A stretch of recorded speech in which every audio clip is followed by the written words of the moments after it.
Ja. Soms begint alles met een gedachte. Een beeld in je hoofd. Een droom die werkelijkheid wordt.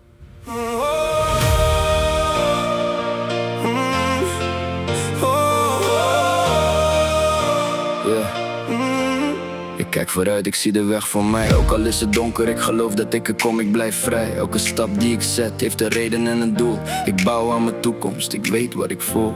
Ze zeggen dromen zijn alleen maar dromen, maar ik heb geleerd om verder te komen. Eerst zie je het in je hoofd verschijnen, daarna ga je werken tot de grenzen verdwijnen. Geen twijfel meer, ik schrijf mijn eigen verhaal. Elke dag een nieuwe kans, elke fout een nieuw signaal.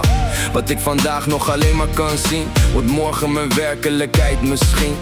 Ik sluit mijn ogen en ik voel het al, alsof de toekomst naar me toe komen zal. Alles wat ik wil, alles wat ik zie, begint diep van binnen bij mij. Ik blijf visualiseren, ik zie de dromen voor me staan. Ook als niemand het kan zien, weet ik dat ik door moet gaan. Ik blijf visualiseren, tot de wereld met me zingt. Want wat je hart kan geloven, is wat je leven naar je brengt. Ik zie het al voor mij. Mijn droom komt dichterbij. Ik heb dagen gehad waarop niets vanzelf ging, waar de regen viel en niemand mijn verhaal zong. Maar juist die momenten maakten mij sterk. Ze leerden mij geloven in mijn eigen werk. Geen geluk zonder actie, geen succes zonder strijd. Je moet kiezen voor je toekomst, elke dag opnieuw bereid. De mooiste dingen groeien langzaam in de tijd, maar wie blijft lopen vindt uiteindelijk zijn vrijheid. Ik teken mijn dromen met woorden en muziek. Elke zin die ik schrijf maakt mijn visie uniek. De wereld mag wachten, ik ben onderweg. Met mijn ogen op de toekomst en mijn voeten op de weg.